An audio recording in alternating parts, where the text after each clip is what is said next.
Cannabis Common Sense, the show that tells the truth about marijuana and the politics behind its prohibition.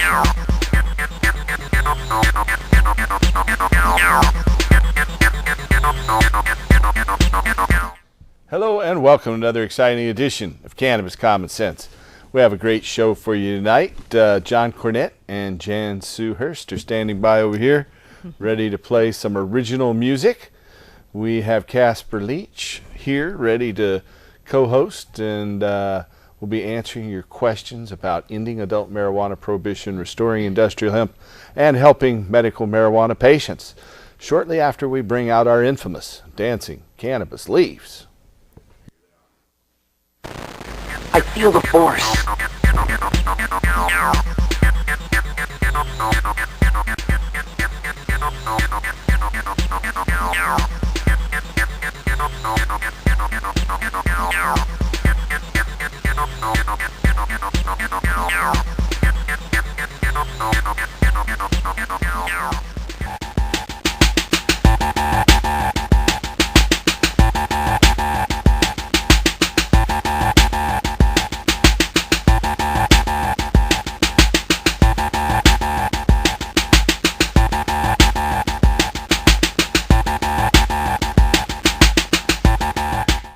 Okay, here is John Cornett and Jan Sue Hurst.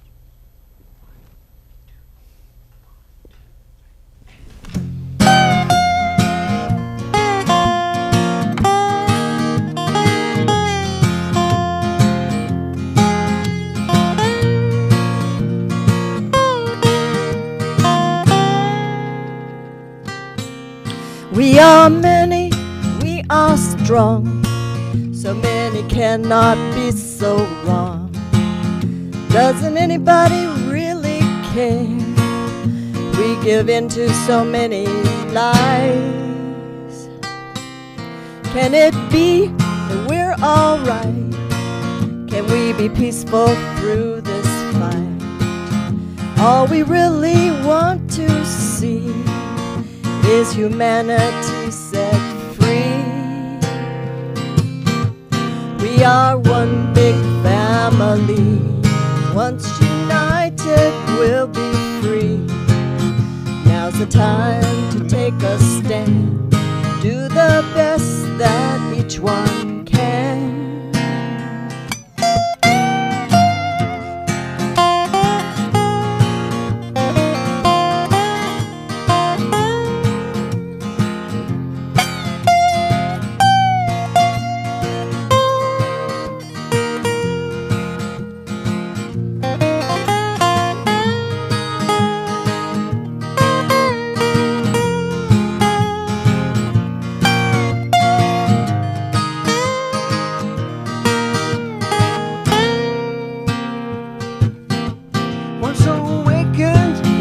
See the potential of infinity.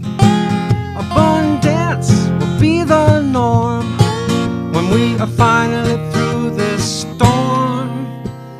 Can it be that we're alright? Can we be peaceful through this fight?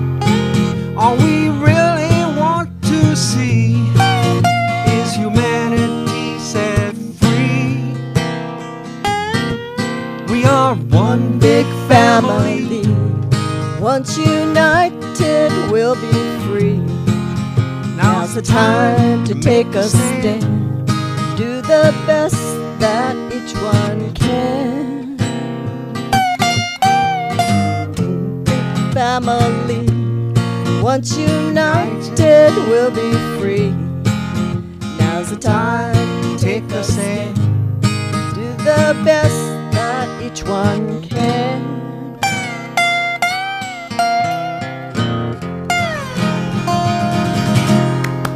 All right. That's John Cornett and Jan Sue Hurst. Thank you, folks. That was great. I love that song. That's original. They wrote. We'll have another original song here in just a minute. We have Casper Leach here. We are taking your phone calls. If you have any questions tonight about ending adult marijuana prohibition, restoring industrial hemp, or helping medical marijuana patients, call us at 503-288-4600. 4448. That's 503-288-4448. I have a question. How many signatures do we have now? Any idea? Yep, we are now over 80,000 signatures in hand. We need 87,213 valid registered Oregon voter signatures by July 6th to qualify our initiative to end adult marijuana prohibition and restore industrial hemp. And so we are shooting for about 130 to 140,000. We're hiring people. So if you are out there and you need a job, or you want a temporary job, or you want to just come help change the world, we are hiring people all over the great state of Oregon. If you like to walk around a lot and talk a lot, then this is the job for you. You can go up and ask people if they're registered to vote, and then if they are, you can ask them if they want to sign a petition to legalize hemp and cannabis. So you can find out more at that website there. It's the cannabistaxact.org. That's cannabistaxact.org. It will, our initiative, the Oregon Cannabis Tax Act, will allow any adult to grow their own without a license, just like adults can make their own, brew their own beer or ferment their own wine. Will be allowed under our initiative to grow this beneficial plant. And we have a caller standing by, so welcome to the show, caller. Hello. Hello. I live in a disability building. It used to be Housing Authority of Portland, but they just recently became Section 8 housing. I see. And they sent a letter around saying we can no longer use medical marijuana. Can they do that? No. Oh, they can't? I thought they could. No, they can't. I mean, they can say that, but they can't come in your apartment and stop you. Right. You know, you shouldn't be growing in that situation. Right. You can't grow your own there, but they can't stop you from using medical marijuana. They're beyond their bounds and authority. Any more they can tell you to stop taking your diabetic medications or your blood pressure medications or your any other medications that you have a doctor's recommendation for. They can't do that. Now you just what? All right, thank you. You're welcome. And that guy that you had that wonderful conversation with on TV, he said that they're not even interested in prosecuting and chasing these people down, right? Oh, that's true. I had a debate with Clatsop County prosecutor on Channel 2's show back about a month ago, and he said, yeah, they're not interested in those things at all. So he might be interested in knowing that you've almost got enough signatures to change the world.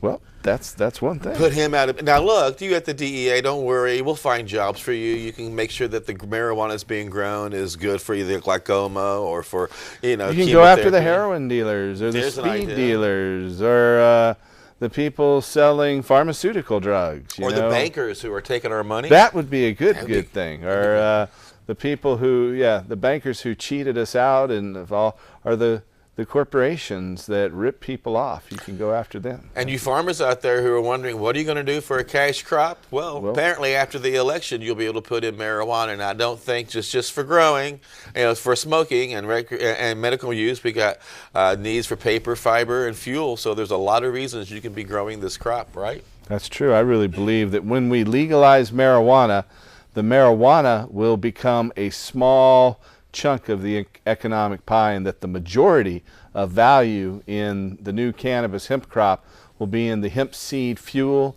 hemp foods, and of course hemp fiber. And so an acre of hemp can produce over 300 gallons of oil. That's from over 8,000 pounds of seeds per acre. You press those 8,000 pounds of seeds and you get 300 gallons of oil.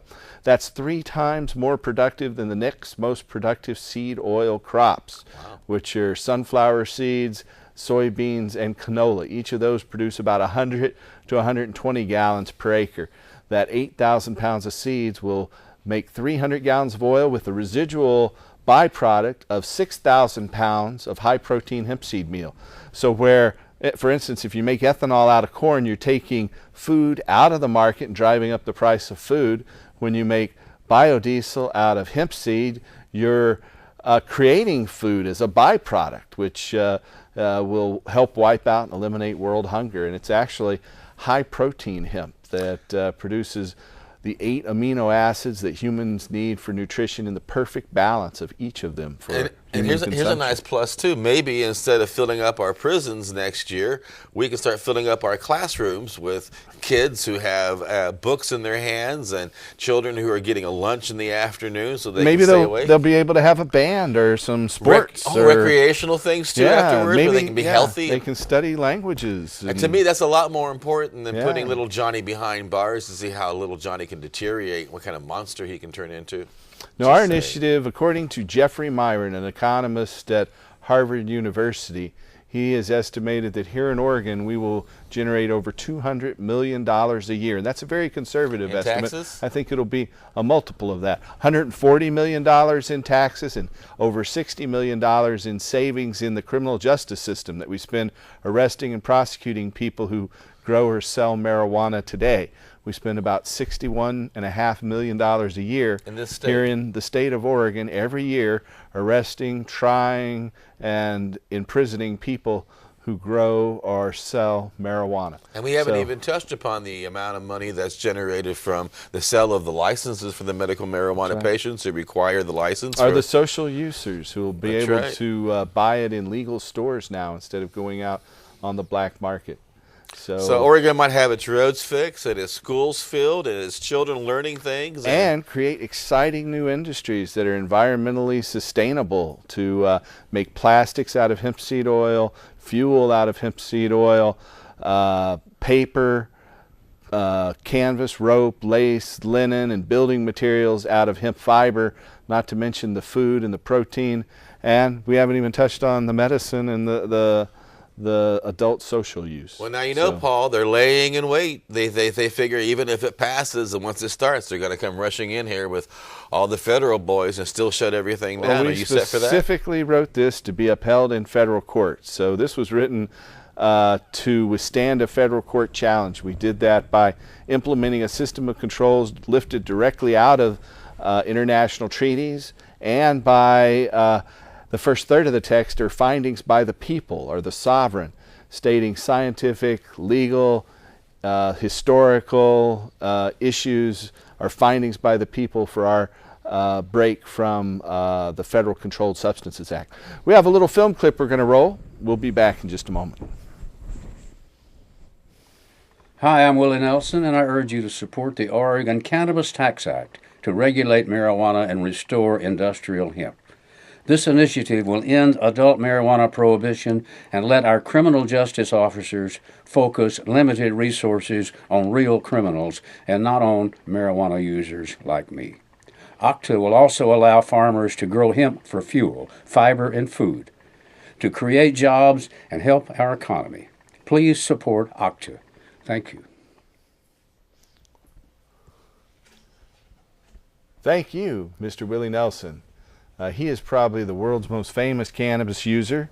He's known for having smoked marijuana on top of the White House with Jimmy Carter's sons. Brother. And maybe his brother, too. I know his sons were in there, too. Well, if you have a question or comment for us tonight, give us a call at 503-288-4448.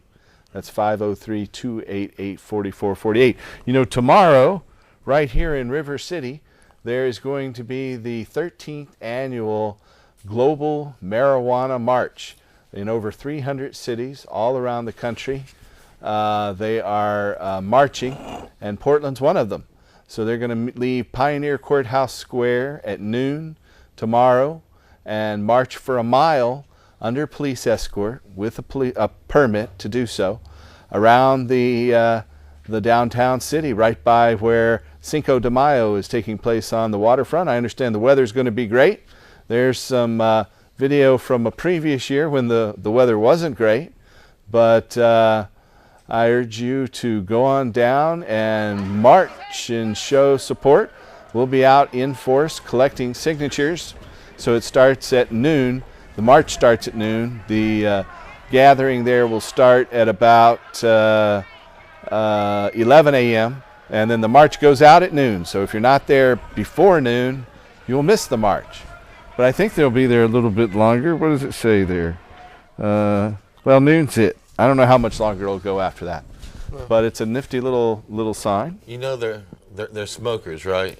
So Yeah. they'll be there a little longer. Nah, they will leave at noon. I've been there. They do? They right on time? They leave at noon. Wow. Yeah, they do. They do. I mean, it's Impressed. a permit, and that's what the agreement with the city is. And so come bring your family, bring your friends, and march to end adult marijuana prohibition at the Global Marijuana March at Portland's Pioneer Courthouse Square tomorrow at high noon. And there will be no smoking or alcohol use or anything like that in public. So it's a political protest. So come prepared to do that. And it's supposed to be sunny, even though it looks pretty wet in that one, doesn't it? You think the members of the Occupy movement will come out and join y'all? I don't know. I'm not sure. There's some people we know in there marching by. So anyway, if you have a question or comment for us tonight, call us at 503-288-4448. So your show, Time for Hemp, has been doing very well. It has been. We had a great interview. I come on your show on Thursdays. That's a radio show on the American Freedom Radio Network. Yep. It comes on every weekday, Monday through Friday at 10 a.m. here in Portland. And I had a Pacific nice time. surprise for you on Thursday, didn't I? You did. We had Judge James Gray from Orange County Superior Court. He is now the Libertarian. He's running with Gary Johnson for the Libertarian vice presidential nomination, where New Mexico's Governor Gary Johnson is probably going to be the nominee by the Libertarian Party by Sunday. I think it happens on Saturday, doesn't it? And he announced his campaign on our broadcast Thursday That's morning right. with And us. that Gary Johnson had selected him Yeah. to be his running mate, where Gary Johnson's running for president. He did run briefly for the Republican nomination. He withdrew before the Iowa caucuses. He was a Republican governor of the state of New Mexico and advocated the end of adult marijuana prohibition and regulation of the market there as well. Well, I was surprised to find out that he had been selected by Gary Johnson. Not surprised because of his credentials, but yeah, usually the judge is busy doing so many things. And when it's brought to my attention, someone suggested I have him on the show. So I rang him up, and I wasn't really fully aware that it was this weekend that they were having their convention there in Las Vegas. And so just by accident, Time for Hemp was breaking news, and we've done that a lot on the broadcast because we're Monday through Friday. So yeah, if it's an interesting little show to tune into, if you get a chance, AmericanFreedomRadio.com. We have a caller. Welcome to the show, caller. Oh, they got it antsy there. If you have a question or comment for us tonight, call that number there on your screen, 503-288-4448. Must have been somebody like me, kind of shy. Must have been. Yeah. I know how shy you are. Yeah. Anyway, so other things about our initiative. It will allow farmers to cultivate industrial hemp for fuel, fiber, and food. And instead of having some artificial limit on the amount of THC be the determining factor of which plants are best for fuel, fiber, and food, our initiative states explicitly that the only determining factor will be whether they produce the best quantity and quality of hemp fuel, fiber, and food, which just seems like the way it should be. Well, and Judge Gray believes that too. He said he'd come down and campaign with you on this too, didn't he? He did. He has expressed his support, as has Gary Johnson. We've received an endorsement from New Mexico's former two-term Republican governor, Gary Johnson. He came to our Hemp Stock Festival, not last year, but the year before as well. Is he going to be on our show soon? He is. He's going to be on the Time for Hemp radio show. I'm not sure when we'll get him here on Cannabis Common Sense, but he knows Thursday? there's an open... Oh, I didn't say that. I don't really know. All right, but soon. I think so. Okay, great. Anyway, we have another caller. Welcome to the show, caller. No? Hello. Hello. Paul, I wanted to ask you if you had heard about the Pan American meeting of presidents that just took place in the last few weeks. Yeah, in Colombia, where they all urged Colombia, an end to and the drug war, and President Obama said that he thought it was a legitimate topic for discussion and that he supports decriminalization, but President Obama does not support legalization. He's made clear at every opportunity throughout his career. Yeah, I'm familiar with that. I thought it was especially interesting that Calderon had he had not approached Obama alone. He had involved at least the presidents of 2 other countries. Yeah. And this is the first time in, as I understand, 40 years that the subject has even been brought up. Yeah. Vicente Fox, former president of Mexico, has been valiantly advocating that the United States join in an end on the war on drugs. And so this was a good opportunity at that meeting of the Organization of American States. And I thought it was interesting that the mainstream media chose to ignore that. Which they covered it. I mean, it was maybe not on. Yeah, it was covered. Not as heavily though. Not as heavily as they covered the Secret Service and the hookers. Yeah, Well, but they have covered it. On the official agenda, it was a side topic. At least this year, it wasn't on the official agenda. Right. So that gave the major media outlets the opportunity to ignore the information. Well, I saw it on MSNBC several times. I mean, I don't know how many people watch that cable news channel. Got a little bit of coverage on CNN. I'm a news junkie, so I watch those kind of things. But well, OPB covered it. Yeah, and then they also covered the White House annual foreign press dinner where Jimmy Kimmel said to Obama that you got to legalize it. He said, Britt Hume's stoned right now. Look at him. He's eating the coconut macaroons or something. And so, Kimmel pointed out that this is really important to people. And Obama just smiled, which is what he does every time the issue comes up. You know, when you go to Obama's high school yearbook, in his senior year at Pahoa School in Honolulu, it says right in his yearbook that, I mean, it shows his desk with some packages of zigzag rolling papers on his desk, and he says a shout out to the Pakalolo gang, which is Pakalolo's the Hawaiian term for marijuana. And so he obviously was a pretty social user prior to getting into politics. I guess at some point in his academic career in college, perhaps as he changed from Occidental University in Los Angeles going over to Columbia University in New York, he buckled down on his studies and stopped publicly toking anyway. But he did say during his presidential campaign he did inhale, and that was the point. That's true. And maybe once we get through this election cycle, I'm thinking maybe in his second term we will see things that we did not see in his first term because he was afraid to bring it out of the grab bag. Well, that's what he told Boris Medvedev at when he was in Russia. He said, just tell Yeltsin. I mean, what is his name? The other one, Putin. Yeah, Vladimir Putin. He told Putin that just wait till my second term. And so we can hope that, but I'll tell you the biggest thing, we've already got an initiative on the ballot in Colorado. There's an initiative on the ballot that would legalize possession and sales of an ounce of marijuana in the state of Washington. Then we have our Oregon Cannabis Tax Act, which is well on the way to qualifying for a vote. If 1, 2, or all 3 of these states legalize marijuana this year, that'll put the issue squarely in their face. And as I said earlier, we wrote our initiative to be upheld in federal court. Well, thanks for all you do, both of you. Thank you so much. I appreciate that. Thanks for calling. Bye-bye. Bye.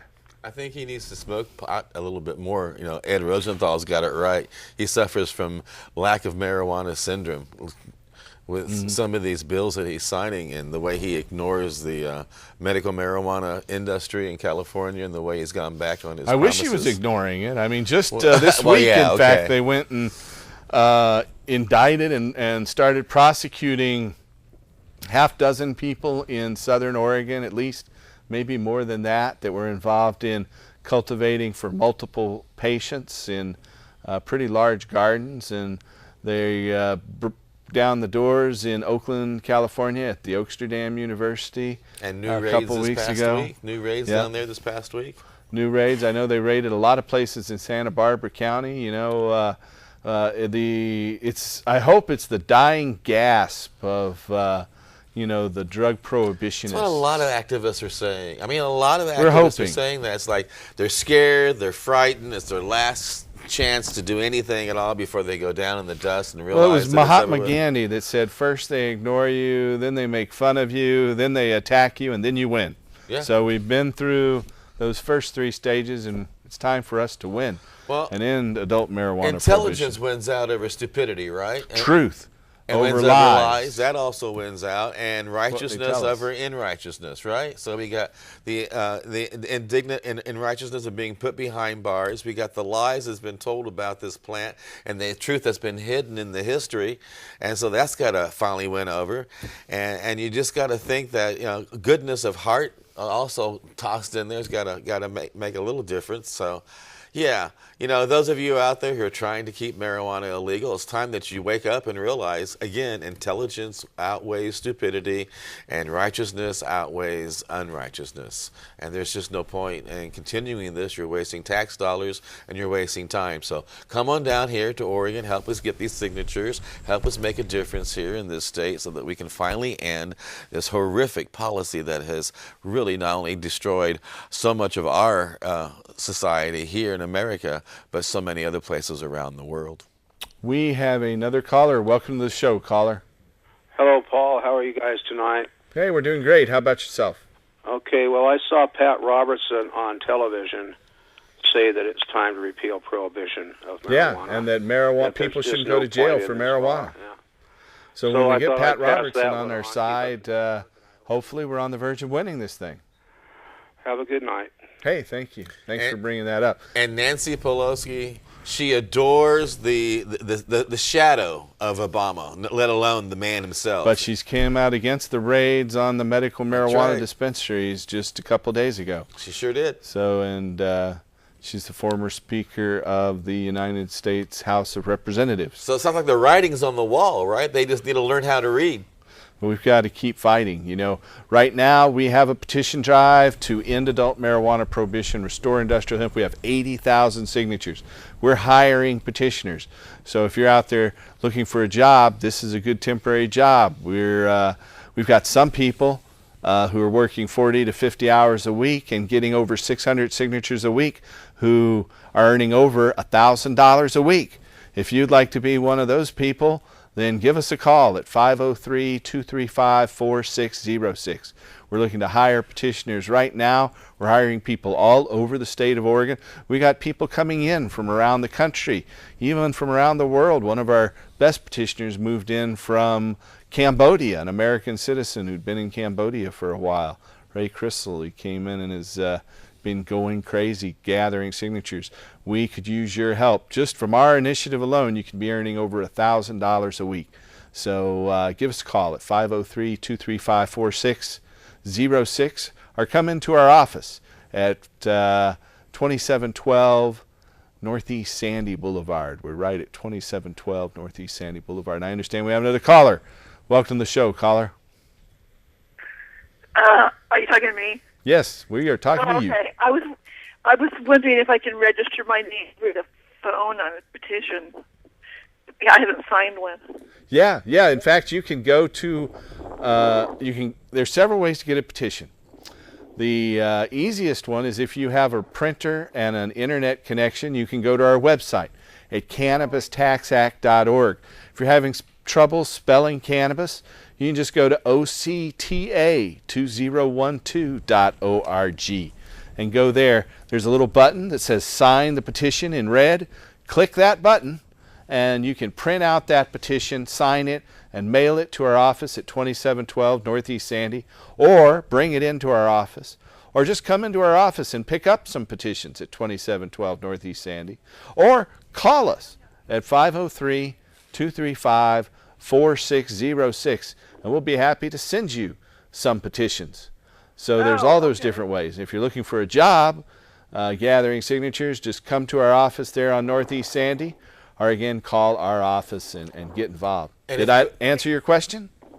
Well, I don't have internet connection. I was just wondering. I live in Washington County in Beaverton. Oh. So maybe the easiest thing to do is to call us at 502-235-4606. Of course, right now you're probably not going to get anyone to answer. Maybe they will. I know there are people in there, but you can leave a message if you don't get anyone to answer, and we'll be happy to mail you petitions as well. 503-235-4606. Again, to sign this petition, you must be an Oregon registered voter. So if you're not registered to vote, get registered to vote, wait a few days, and then sign the petition. Okay, I'm registered. Great. I'll call that number, yeah. Yeah, we'll be happy to send you out a petition. We've had over 1,000 volunteers call us, about 1,200, call us and ask us to send them petitions. So we'd be happy to do that for you. Okay, can we gather signatures legally in Washington County? Oh, certainly. Yeah, you can. You can. Now, the way it works in Oregon is if you are a volunteer, your petition is white, and you have to circulate a petition that's printed on white paper. If you are getting paid as a petitioner, then it has to be on a colored paper. Our petitions are printed on green paper. There's another marijuana initiative out there circulating on yellow paper. By the way, that other initiative got a huge fine a couple weeks ago. That wasn't us. We have not been fined. We are paying our petitioners as we're supposed to by the hour. And so if you see those petitions out there, just remember, please sign the green petition for hemp and cannabis. Okay. Yeah, okay, I'll call that number and see if I can go over there to Sandy Boulevard and pick it up and all that. Yeah, if you can't go over there, just ask us and we'll be happy to mail you some petitions. Okay, I'll do that too. And just be sure to get them signed, fill out the circulator box on the bottom, and then mail it back to us. Okay. As soon as possible. All right, thanks a lot. Thank you. Thanks for calling and offering to help. And are there certain locations where our petitioners can be found too throughout the city? You know, they move around. That's the job, is to stay on the move. And so we're down around the Saturday market. We'll be at that march downtown tomorrow. And, you know, we are everywhere. And we have a film clip we're going to roll. And we'll be back in just a moment. Enjoy. The 60s rising tide of social change eventually swept in and altered the course of Jack's life. In 1967,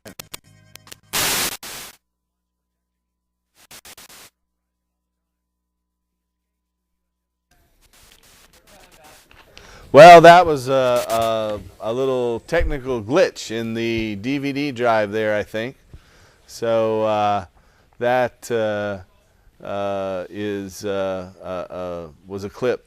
Maybe we'll run another one here in a minute, but we do have a phone call standing by. Welcome to the show, caller. Hello, caller. I have a question regarding the use of marijuana for men and women. And maybe you can elaborate a little bit more on this for the public on how it has an effect on the testosterone levels, how it shuts down testosterone levels for men. That's a myth. That's not true. There have been there were some initial reports that were not verifiable, and so that's not true. Well, I mean, I have a friend that ever since I've known him in high school, he smoked marijuana, and he's got he's lost all of his testosterone, where he almost reminds me of a woman nowadays, and I've seen it within men. Well, that's very strange. I think even if he hadn't smoked marijuana, he probably would have had that condition. You know, I have 3 kids, and most of the people I know who use marijuana have children, and it's just not true that it has any effect on your testosterone. It doesn't make men grow breasts, or those are just dirty myths put out there by the marijuana prohibition advocates. And so if you had a anecdotal incident, it probably was involving a person who was going to have that problem whether he used marijuana or not. Yeah, because I'm openly gay, and I've been smoking marijuana since I was 16, and I'm one of the more butch men that you'll probably ever meet. I went through the Army, and you know, my levels are pretty high. You can ask all the guys I date through the week. There you have it. All right, thanks. Right, you're welcome. Now those are dirty rumors out there that it has a negative impact on. In fact, there are a lot of books out there about how cannabis enhances sexuality and how it's a aphrodisiac. And there's several books called The Sexual Power of Marijuana, one from the 70s, another one out there just recently published in the past year by, is it Mama Kind? Yes. Her book of Sex Pot or something like that. Right. And I can certainly say that without marijuana, I probably wouldn't have been as lucky as I have been with my past. There you have it. Should I say. Anyway, if you have a question or comment for us tonight, give us a call at 503-288-4448. Not our office number, which I started to say, but the studio number, which is now on your screen. Is this a good time for me to give out my own phone number? No. Oh, okay. No, this is the wrong venue. Oh, okay. You can do that on your radio. No, you don't do that on your radio show no, either. I'm just clowning, yeah. Okay. Just having fun. Anyway, if you have a question or comment for us tonight, call us at 503-288-4448. I got a question. Well, let's just say it passes, and then are all the farmers going to go running out next May yelling Yahoo, Yahoo? I think so. And planting acre after acre after acre. This marijuana is going to going to be like 20 well, I think it'll be high. And, well, yeah, it can be 15. And then suddenly we're going to be making all these great jobs just like that overnight. I mean, it won't happen overnight, but it'll happen very quickly, I believe. Very quickly. You know, we can make a difference. Yeah, we now have 80,000 signatures. We need 87,000 valid signatures. We want to turn in at least 130,000 signatures. So we need about another 50,000 signatures over the next 9 weeks. Well, we had 7,350 signatures come in last week, so we're on target to do that, and it's growing. So we're hoping to get over 10,000 signatures this week. But doesn't this fly in the face of what the government says, that we can't make jobs and we can't make good products out of this plant, and this plant is useless? And doesn't it fly in the face of the White House when we stand up and show that Yes, it does. We have another caller. Welcome to our show, caller. Hello. I had a question for you that John was going to ask for me, but I didn't know I could call in, so I'm just calling in to ask. Cool. Yeah, I have a friend that wants to switch over growers, and she's on Social Security, and she wanted to know how much that's going to cost her. There's a new fee of $50 if you're going to name someone else as your grower. And so it's awesome. A $50 fee to the Oregon. They changed their name. It used to be the Oregon Health Division. Before that, it was something else. Now it's the Oregon Health Authority. Ooh. They're the authority. Okay. And is that $50 regardless of whether or not you're on Social Security? Yes, or it any is. Kind of disability? Unfortunately, it is. If you're on, if you're just filing your initial paperwork, there's a discount. If you're on SSI, which is Social Security Supplemental Security Income Program, then it's just an annual fee of $20. If you're on the Oregon Health Plan or disability, the annual fee is $100. And they raised these fees last October, and they cut the services that the program delivers as well, and they're using the extra proceeds to fund other health programs through the Oregon Health Authority. And so they're charging more and giving less. They're charging more and giving less. So that's why we want to just end the whole madness. Our initiative will allow anybody to grow their own without a license, without any artificial limits on plants. It will allow industrial hemp to be cultivated. It will license the farmers, the processors, and the people who want to sell cannabis to adults. And it will end the madness and stop the drug testing. No longer will we live in the land of the pea. We will now, again, be back in the land of the free, where you can pee for enjoyment and not for employment. Hear, hear. I thank you guys very much. Thank you. Thanks for calling. So again, we want you to go out there and get that initiative. In fact, this whole TV show was started just to support this initiative drive. This is show number 635 or something like that. We've been doing this show since October of 1996.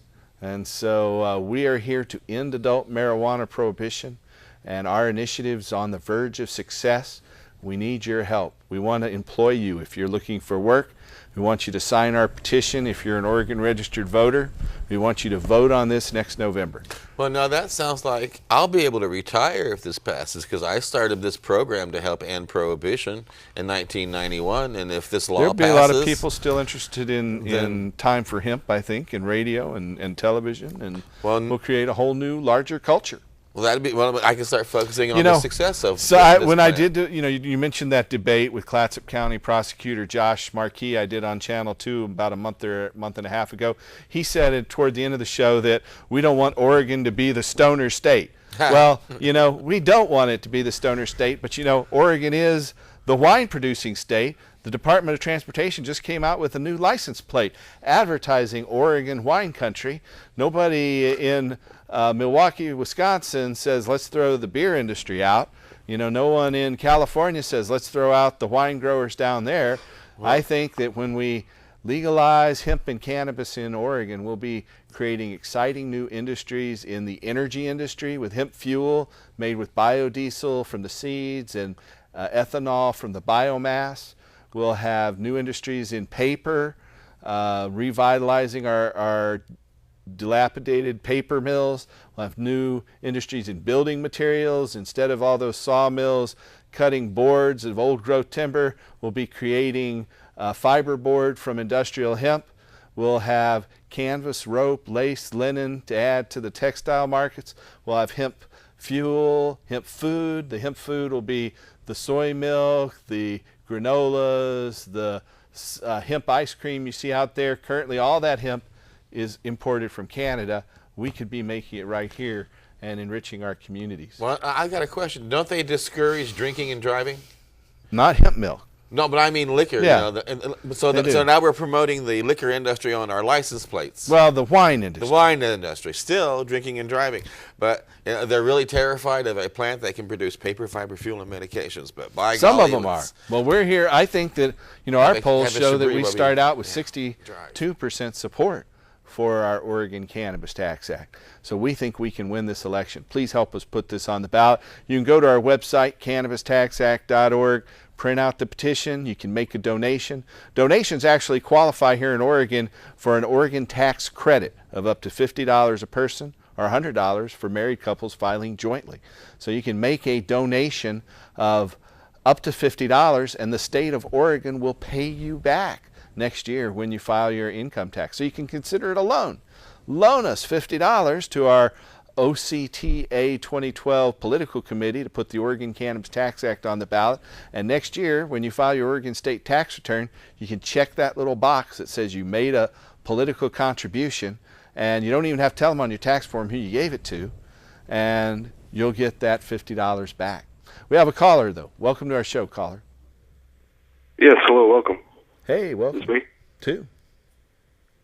All right, question for you regarding myself. I just recently obtained insurance, and I was wondering how many visits I needed to obtain a medical card as far as injuries or bothers. It all depends on the condition.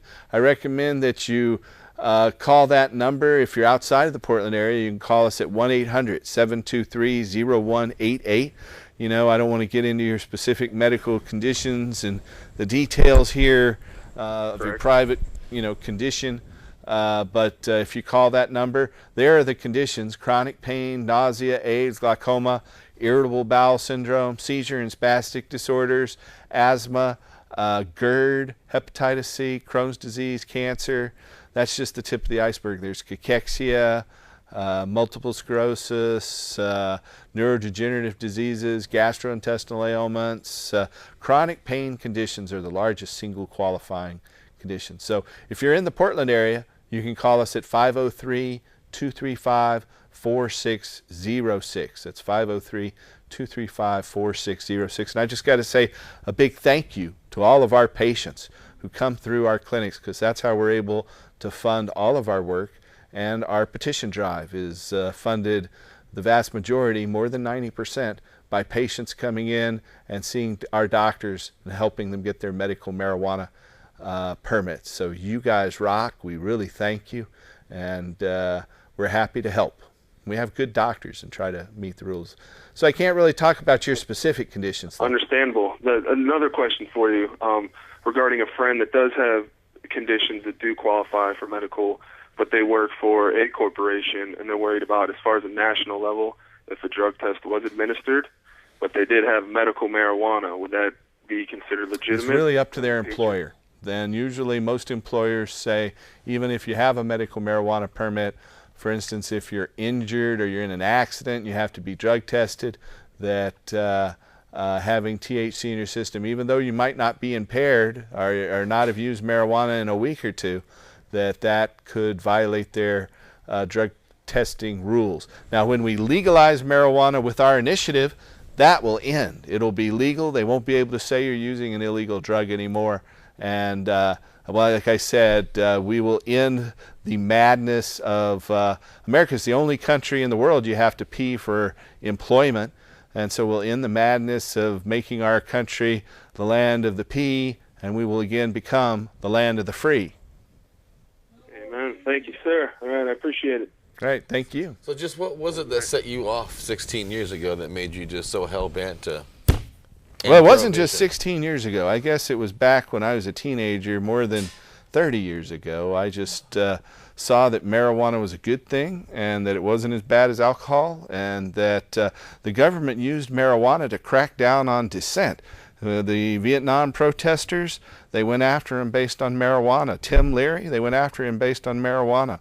And so I saw that as an evil, and so back on my 18th birthday, I went to Washington, D.C. to the White House smoke-in.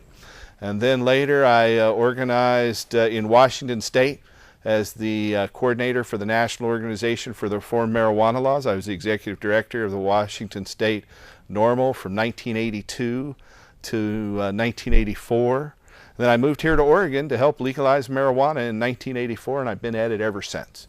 So it's not just 16 years ago, it's more like 35 years now and counting. But it wasn't like somebody threw you in jail and ticked you off? I got thrown in jail after I did it. Oh, no, after you did it. I didn't get thrown in jail at first. All right. I came to Oregon and became involved in the marijuana legalization movement. That's when I got thrown in jail. But hey, you know, I'm here fighting for freedom and justice, and I'm happy to do it.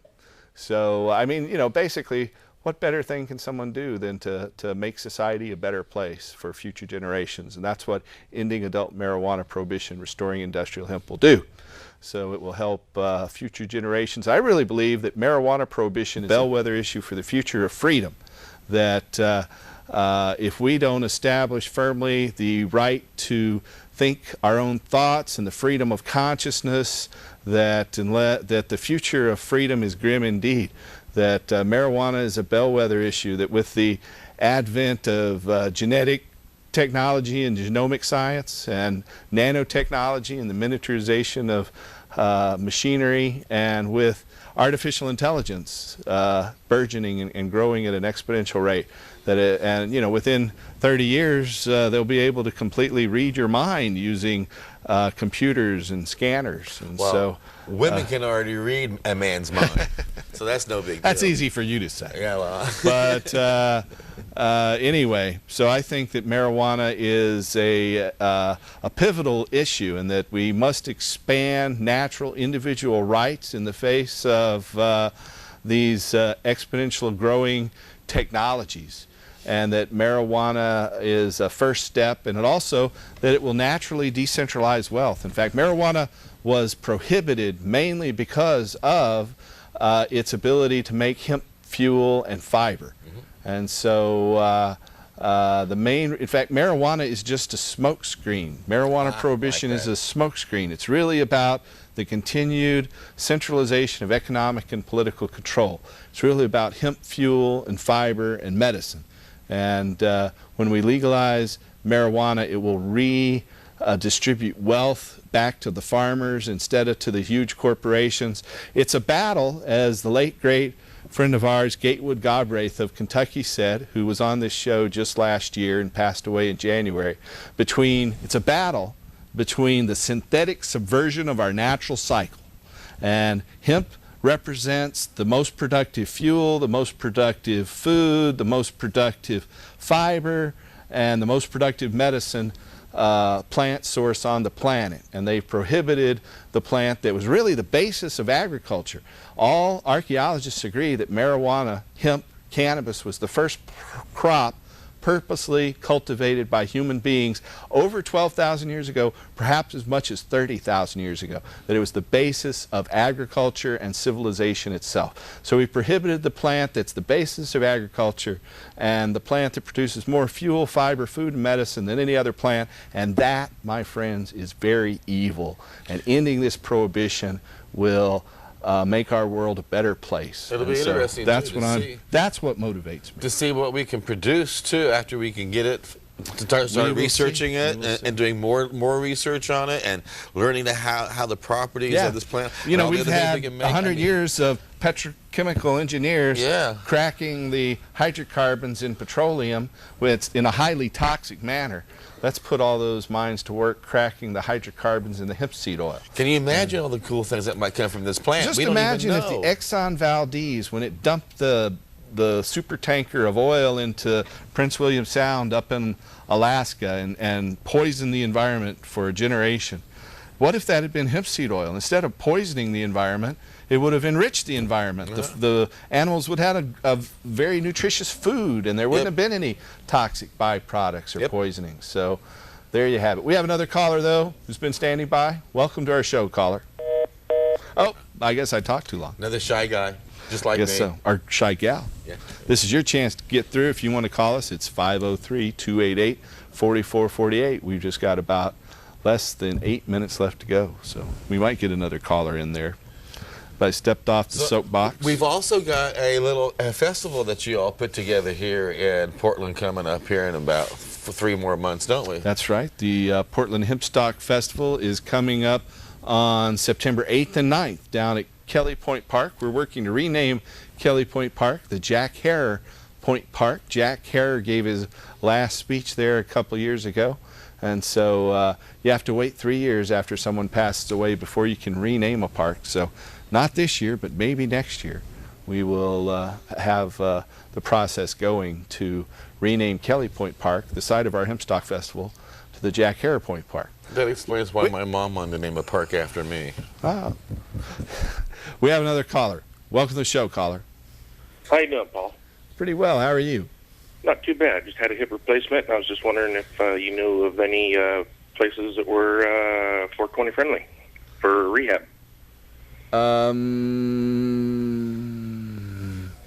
I can't really say with any degree of certainty. I know the Veterans Administration hospitals are, but you have to be a veteran to go there.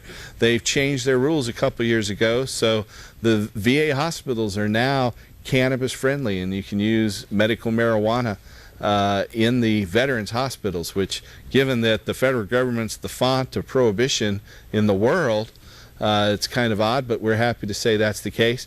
All I can say is call and ask them. Tell them you use medical marijuana and you don't want to use dangerous narcotics, and that they can tell you.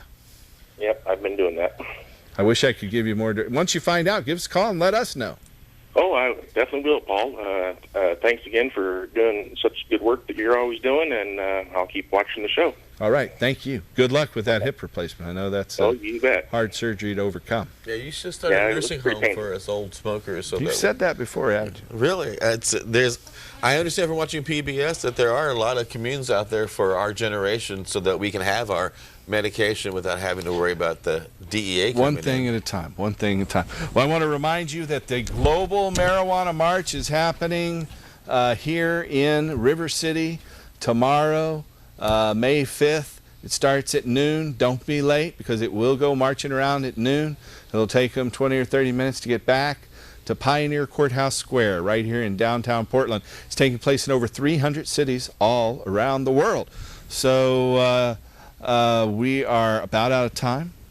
Mr. John Cornett and Mrs. Jan Sue Hurst. They are great. They're a very talented couple. They are, and their songs are so inspirational too. You know, that's what I love. I love inspirational music. Music for change. Well, you know, we're around inspirational people like you guys. Well, that helps. You know, back when I was in college radio at Evergreen State College, I was in other stations too, but there's my fellow DJ at WLOZ-FM at University of North Carolina at Wilmington standing here in the back of the studio. But the point being, at Evergreen State College, I had a radio show called Music for Change. And it was folk music. You know, we had people like Jim Page and Bob Dylan, and your music would fit right into that genre, I believe. You know, Evergreen State College has the best call letters in the country. It's KAOS, Chaos. KAOS FM at Evergreen State College up in Olympia, one of my other alma maters. Anyway, we are working to end adult marijuana prohibition. Go to our website, get our petition. We're over 80,000 signatures now. We need 87,000 valid signatures. We're hiring people. If you want a job, call us at 503-235-4606. The really good petitioners out there who are working over 40 hours a week and getting over 600 signatures a week are earning over $1,000 a week. You want to earn over $1,000 a week? Call us at 503-235-4606 and help us restore hemp. Here's John Cornett, Jan Sue Hurst. This is a song we wrote about three years ago, or was it 4 years ago? And it came from a story. I don't remember which soul or blues singer was backstage, and she heard Chuck Berry or somebody. Mm-hmm. Etta James. Etta James, that's right. I just channeled that. That's ESP. I didn't know. I just kind of felt it. And she just walked away. She said, "Rhythm and blues had a baby, and they call it rock and roll." So my buddy Mike Panera wrote the first part of the song, and I helped end it, and it goes like this. All right. We're ending our TV show. Monitor. Okay, we're just going to go anyway. Go.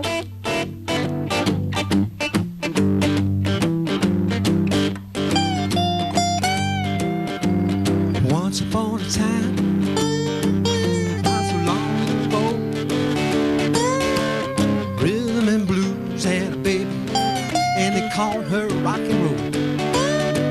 She was dancing in the city, Philadelphia, PA, down the Mississippi to the San Francisco Bay. When the blues became rock and